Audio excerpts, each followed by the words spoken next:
बिस्मिल्लाहिर्रहमानिर्रहीम अस्सलाम वालेकुम वरहमतुल्लाहि वबरकातुहू। स्टूडेंट्स, हमने एशिया कॉन्टिनेंट स्टार्ट किया था और 3 पार्ट्स हमने स्टडी कर लिए हैं और आज एशिया कॉन्टिनेंट का 4th पार्ट है। साउथ एशिया के बारे में आज हमने पढ़ना है। साउथ एशिया में टोटल जो कंट्रीज़ हैं वो 7 हैं। ठीक है, साउथ एशिया में टोटल 7 कंट्रीज़ हमने स्टडी करनी है। कौन कौन सी कंट्रीज़ हैं यहाँ पे मैप में देख लेते हैं। सबसे पहले जी यहाँ पे मैप में हमारे पास हमारा बहुत ही प्यारा, बहुत ही खूबसूरत मुल्क जो है पाकिस्तान है। सबसे पहले ये आप लोगों को मैप इसका नज़र आ रहा है पाकिस्तान, और पाकिस्तान के साथ इंडिया है ये, और उसके साथ जी यहाँ पे बांग्लादेश है, इस साइड पे श्रीलंका है, यहाँ पे छोटे छोटे आइलैंड्स हैं काफ़ी सारे इकट्ठे। मालदीव्स कंट्री है वो आइलैंड्स पे मुश्तमिल, और ऊपर जी नेपाल है, और नेपाल के साथ इस साइड पे भूटान है, मतलब इंडिया के साथ ही। तो ये टोटल हो गई 7 कंट्रीज़, पाकिस्तान, इंडिया, बांग्लादेश 3 ये, और नीचे मालदीव और श्रीलंका 4 5, और नेपाल और भूटान 6 7। ये 7 कंट्रीज़ हैं जिनको हमने आज स्टडी करना है। इनके कैपिटल्स देख लें तो कैपिटल्स जी हमारे पास हैं, पाकिस्तान का इस्लामाबाद है, इंडिया का दिल्ली है, बांग्लादेश का ढाका, भूटान का थिम्फू, और नेपाल का खटमंडू। और नीचे जो 2 कंट्रीज़ हैं, मालदीव का माले और श्रीलंका का सिरिजायावर्दनापुरा कोल्टे। और इसका जो पुराना था कैपिटल वो था कोलंबो, श्रीलंका का पुराना कैपिटल कोलंबो था। करेंसी की बात करें ना तो आपको यहाँ पे ये एरोज नज़र आ रहे हैं 1 2 3 4 एंड 5। ये 5 कंट्रीज़ की करेंसी जो है वो सेम है, रुपी है पाकिस्तान, और इधर से ये एक लाइन आ रही है नेपाल, और ये इंडिया, और इंडिया के साथ जी यहाँ से श्रीलंका और मालदीव। ये जो सारे कंट्रीज़ हैं, और जी पाकिस्तान मैंने शायद नहीं बताया, पाकिस्तान भी है। ये जो टोटल 5 कंट्रीज़ हैं इनकी करेंसी सेम है, रुपी है इनकी करेंसी। और उसके बाद बाकी जो बच जाते हैं वो हमारे पास है जी भूटान। भूटान की करेंसी पहले रुपी थी, लेकिन अब जो है वो निगल्ट्रम है, निगल्ट्रम न्यू करेंसी निगल्ट्रम। और इसके अलावा यहाँ पे और किसकी करेंसी रह गई है जी, बांग्लादेश की टक्का है करेंसी, बांग्लादेश की टक्का। तो ये करेंसी, कैपिटल्स और कंट्रीज़ के नेम आ गए। उसके बाद यहाँ पे आपको एक छोटा सा आइलैंड नज़र आ रहा है जिसका नाम है मिनिकॉय आइलैंड। ये इंडिया और मालदीव के दरमियान में है, और इन दोनों के दरमियान ये डिस्प्यूटेड एरिया है, जैसा कि कश्मीर इंडिया और पाकिस्तान के दरमियान डिस्प्यूटेड एरिया, इसी तरह मिनिकॉय आइलैंड जो है वो इंडिया और मालदीव के दरमियान डिस्प्यूटेड एरिया है। उसके बाद जी सार्क के बारे में बात करते हैं। सार्क क्या है? South Asian association for regional cooperation, SAARC, south Asian association for regional cooperation. ये एक जी एसोसिएशन कोऑपरेशन है। इन सारे कंट्रीज़ ने मिल के जो है अपने मफाद के लिए, इनके अपने फ़ायदे के लिए इन लोगों ने ये सार्क बनाया। और सार्क की जो तंजीम है ये 1979 में बनाई गई। जनरल ज़ियाउर रहमान जो थे बांग्लादेश से, उन्होंने तजवीज़ पेश की थी इसकी। मीन के वो चाहते थे कि एक ऐसी तंजीम बनाई जाए जो इन 7 मुल्कों के फ़ायदे के लिए काम करे। और 8 दिसंबर 1985 को ये बनी तंजीम। उन्होंने तजवीज़ कब पेश की थी? 1979 में एडवाइस की थी कि इस तरह जो है हमें कोई तंजीम बनानी चाहिए, और 1985 में ये बनी थी, मीन के 6 साल बाद। और ढाका में बांग्लादेश में इसको बनाया गया, और इसके मेंबर्स जो तब थे, स्टार्ट में 7 मेंबर्स थे, 7 कंट्रीज़ थी, यही वाली सारी 7 कंट्रीज़ जो कि अभी हमने ऊपर डिस्कस की हैं। और 2007 में अफ़गानिस्तान ने भी शमूलियत इख्तियार कर ली थी। तो अब जो है वो टोटल 8 कंट्रीज़ इसके मेंबर्स हैं, और ऑब्ज़र्वर स्टेट्स 9 हैं। मीन के फ्यूचर में और भी इसके मेंबर्स हो सकते हैं। आगे देखें तो इम्पॉर्टेंट पॉइंट, एग्रीमेंट है एक, साफ्टा एग्रीमेंट। ये सार्क का एग्रीमेंट है। मीन के ये जो 7 कंट्रीज़ हैं इनका एक एग्रीमेंट इन्होंने बनाया था, South Asia free trade agreement of SAARC. SAFTA means S for South, A for Asia, F free, T trade, A agreement. ठीक है, ये एग्रीमेंट क्या था कि ये कंट्रीज़ आपस में जो है वो फ्री ट्रेड कर सकती हैं, तजारत वगैरह, मीन के माशी तौर पे एक दूसरे की हेल्प कर सकती हैं। 2006 में ये बनाया गया था मुआहदा, और 2016 में फ्लॉप हो गया था, ख़त्म हो गया था। 10 साल ये चला था। हेड क्वार्टर देखें सार्क का खटमंडू नेपाल में है। ऑफिशियल लैंग्वेजेस में सिर्फ एक ही लैंग्वेज है, इंग्लिश। सेक्रेटरी जनरल इसाला वीराकून हैं जो कि दिल्ली से बिलोंग करते हैं। लैंड लॉक्ड कंट्रीज़ इसमें टोटल 3 हैं, अफ़गानिस्तान, नेपाल और भूटान।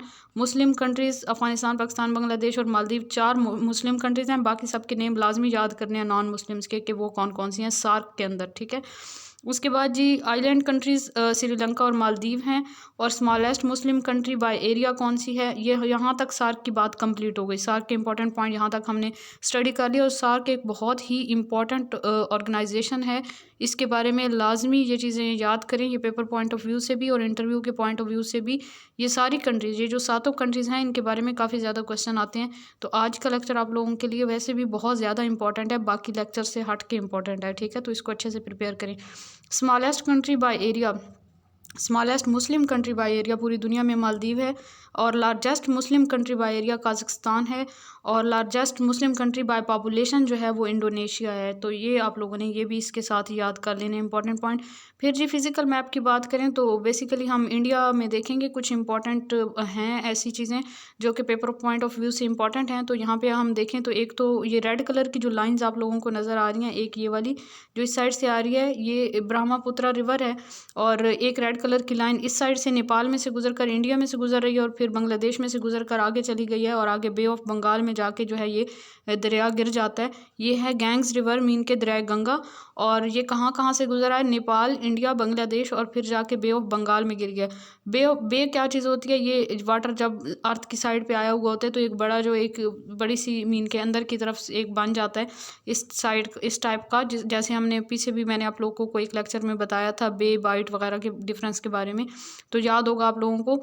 ये जो है बे ऑफ बंगाल में जाके ये वाला दरिया अपना पानी छोड़ देता है, और इंडिया के अंदर इसी दरिया गंगा के ऊपर एक यहाँ पे डैम बनाया हुआ है, फराक्का डैम जिसका नाम है। इस डैम का नाम भी याद रखना है।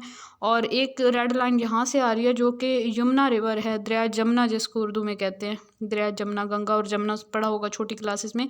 ये उत्तर प्रदेश के साथ से गुजर रहा है ये वाला दरिया, और फिर जाके मिल जाता है गंगा रिवर के साथ, ठीक है। इसके अलावा जी इंडिया की काफ़ी सारी स्टेट्स हैं, और इस जगह पे ये जो साइड है जहाँ पे ऊपर भूटान है और नीचे बांग्लादेश है, ये वाला जो एरिया है इंडिया का, यहाँ पे इंडिया की 7 स्टेट्स हैं, और उन 7 स्टेट्स के नेम आप लोगों ने याद नहीं रखने, इतना इंपॉर्टेंट नहीं है। उनका ये याद रखना है कि उन्हें सिस्टर स्टेट्स कहते हैं, सिस्टर स्टेट्स ऑफ इंडिया, तो ये याद रखना है जी। उसके बाद फिजिकल मैप में आप लोगों ने क्या याद रखना है, यहाँ पे जी, यहाँ पे नीचे जो है ना ये श्रीलंका है, ये वाला कंट्री, और श्रीलंका का एक डिस्ट्रिक्ट है जफना डिस्ट्रिक्ट, वो थोड़ा सा साइड पे है, साथ में अटैच ही है, लेकिन ये सर्कल मैंने अलग से बनाया है। जफना डिस्ट्रिक्ट के दरमियान और इधर से जो है इंडिया का ये जो पोर्शन है जहाँ पे तमिलनाडु जो है, ये वाली एक स्टेट है इंडिया की, इन दोनों के दरमियान ये जो वाटर यहाँ से गुजरता है तो एक तंग सी पट्टी बन जाती है, जैसे हम स्ट्रेट कहते हैं। ये वाली स्ट्रेट मौजूद है, कौन सी स्ट्रेट है, इसका नाम है पाक स्ट्रेट, PALK, पाल्क पढ़ लें या पाक पढ़ लें। पाल्क स्टेट जो है वो किसके दरमियान में है, श्रीलंका और इंडिया के दरमियान। श्रीलंका के कौन से इलाके और इंडिया के कौन से इलाके के दरमियान में है तमिलनाडु, जो है इंडिया की एक स्टेट है वो, और मीन के इंडिया की एक रियासत है, और इधर से श्रीलंका का डिस्ट्रिक्ट जफना डिस्ट्रिक्ट, उन दोनों के दरमियान में ये स्ट्रेट है। पानी की स्ट्रेट क्या चीज़ होती है, एक पानी की तंग पट्टी होती है जो दो बड़ी वाटर बॉडीज़ को आपस में कनेक्ट कर रही होती है, और दो लैंड बॉडीज़ को आपस में सेपरेट कर रही होती है जी। उसके बाद देखें तो लार्जेस्ट रिवर जो इंडिया का है वो ब्रह्मपुत्रा रिवर है, और लार्जेस्ट स्टेट बाय एरिया जो इंडिया की है वो राजस्थान स्टेट है, और मीन की रियासत जो उनकी है। और लार्जेस्ट स्टेट बाय पॉपुलेशन जो है वो उत्तर प्रदेश है, और उत्तर प्रदेश कहाँ पे है, उत्तर प्रदेश जो है वो दरिया जमुना के किनारे पे मौजूद है, ये वाली स्टेट यहाँ पे। उसके बाद जी नेक्स्ट पॉइंट है ताजमहल या मुमताज़ महल जो है वो दरियाए यमुना, वो वाई से लिखते हैं इंग्लिश में, दरिया यमुना के किनारे पे है ताजमहल या मुमताज़ महल, बहुत मशहूर है। उसके बाद ये बांग्लादेश आ जाता है। बांग्लादेश ने कब फ्रीडम हासिल की, 16 दिसंबर 1971 में, और वो अपनी फ्रीडम कब सेलिब्रेट करते हैं, कौन सी डेट को, 26 मार्च को सेलिब्रेट करते हैं, क्योंकि उन्होंने 26 मार्च 1971 में फ्रीडम के लिए जो है वो स्ट्रगल स्टार्ट कर दी थी, तो इस वजह से वो 16 दिसंबर की बजाय 26 मार्च को जो है वो अपनी आज़ादी मनाते हैं। प्राइम मिनिस्टर बांग्लादेश की हसीना वाजिद हैं, जो कि शेख मुजीबुर रहमान साहब की बेटी हैं, और शेख मुजीबुर रहमान और उनकी पूरी फैमिली को 1971 में कत्ल कर दिया गया था। सिर्फ हसीना वाजिद जो है वो बच गई थी, क्योंकि वो कहीं पे स्टडी के लिए गई हुई थी, वहाँ पे मौजूद नहीं थी, तो वो तब बच गई थी 1971 में, और अब जो है वो बांग्लादेश की प्राइम मिनिस्टर हैं। प्रेसिडेंट जो है बांग्लादेश का वो अब्दुल हमीद हैं, और फेमस पोर्ट जो है वो चिटागोंग सी पोर्ट है, इसका नेम याद रखना है। उसके बाद श्रीलंका के बारे में इंपॉर्टेंट पॉइंट्स हैं। श्रीलंका का ओल्ड नेम सेलोन है, 1972 में इसका नेम चेंज हुआ था, श्रीलंका बना था, और इसकी इंपॉर्टेंट पोर्ट जो है वो हम्बनटोटा है, ठीक है। इसका इशू चाइना के साथ चल रहा है। ये श्रीलंका वालों ने अपनी ये जो सी पोर्ट है ये चाइना को दे दी थी, क्योंकि उन्होंने चाइना का कर्जा देना था, तो इस वजह से उन्होंने 100 साल के लिए चाइना को दे दी थी। और इनके दरमियान जो है ये डिस्प्यूटेड है एरिया। तो ये याद रखना है कि कौन सी पोर्ट जो है वो श्रीलंका और चाइना के दरमियान इशू चल रहा है, वो हम्बनटोटा पोर्ट है। ठीक है, श्रीलंका की स्पेलिंग भी यहाँ पे ठीक कर लेने SRI। उसके बाद ये लार्जेस्ट टावर जो है साउथ एशिया का, वो भी श्रीलंका में मौजूद है। कोलंबो लोटस टावर उसका नाम है, 350 मीटर टाल है वो, उसकी लंबाई है। पार्क स्ट्रेट जो है वो जफना डिस्ट्रिक्ट और श्रीलंका के दरमियान में है। जफना डिस्ट्रिक्ट जो कि श्रीलंका में है, और तमिलनाडु जो है इंडिया की स्टेट, उनके दरमियान में पार्क स्ट्रेट है। पार्क स्ट्रेट जो है वो बे ऑफ बंगाल को और इंडियन ओशन को आपस में कनेक्ट करती है। उसके बाद मालदीव्स के बारे में इंपॉर्टेंट पॉइंट्स देखें तो मिनिकॉय आइलैंड जो है वो मालदीव और इंडिया के दरमियान डिस्प्यूटेड एरिया है। और फर्स्ट हाईएस्ट पीक जो है, आगे नेपाल के बारे में एक इम्पॉर्टेंट पॉइंट है। नेपाल के बारे में जी ये पॉइंट है कि नेपाल में माउंट एवरेस्ट जो कि दुनिया की सबसे बड़ी चोटी है, सबसे ऊंची चोटी है, और तीसरे नंबर वाली जो चोटी है वो कंचनगंगा या कंचनगंग पढ़ लें इसको, ये नेपाल में दोनों चोटियाँ हैं, पहाड़ी चोटियाँ। सबसे पहली चोटी मीन के highest, first highest peak and third highest peak दोनों जो हैं वो कहाँ पे हैं, नेपाल में हैं। उसके बाद नेक्स्ट बात करें हम तो अफ़गानिस्तान यहाँ पे इंक्लूड तो नहीं है ये अफ़गानिस्तान इन कंट्रीज़ के अंदर, साउथ एशिया वाली कंट्रीज़ के अंदर, लेकिन चूँकि सार्क में हम देखते हैं तो ये सार्क का मेंबर है, तो इस वजह से मैंने सोचा कि अफ़गानिस्तान को इसके साथ कंबाइन कर लेते हैं। अफ़गानिस्तान का कैपिटल काबुल है और करेंसी अफ़गानी है इनकी।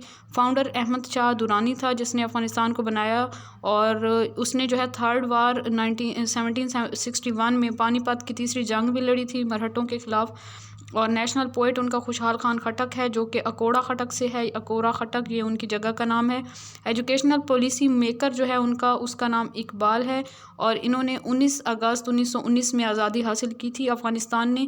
और पहला जो उनका बादशाह था वो गाज़ी अमानुल्लाह था, 1919 से 1929 तक उसका ड्यूरेशन था। और उसने थर्ड एंग्लो वार 1893 में पार्टिसिपेट किया था। ड्यूरेंट लाइन क्या है, पाकिस्तान और अफ़गानिस्तान के बॉर्डर को ड्यूरेंट लाइन कहते हैं, और ये दुनिया में सबसे बड़ा बॉर्डर है किसी भी दो कंट्रीज़ के दरमियान। और ग्रेवयार्ड ऑफ एम्पायर्स भी कहा जाता है अफ़गानिस्तान को। इसकी वजह यह है क्योंकि यहाँ पे काफ़ी सारे मुल्कों ने अफ़गानिस्तान पे कब्ज़ा करने की कोशिश की थी। 3 एम्पायर्स ने कब्ज़ा करने की कोशिश की थी, लेकिन वो नाकाम हो गए थे, ब्रिटेन, रशिया एंड अमेरिका। और इसके अलावा अफ़गानिस्तान को buffer state of Central Asia to South Asia भी कहा जाता है। बफर स्टेट मीन के दो चीज़ों के दरमियान में जैसे कोई जगह चीज़ होती है तो उसको बफर कहते हैं। तो अफ़गानिस्तान को buffer state in Central Asia to South Asia कहा जाता है।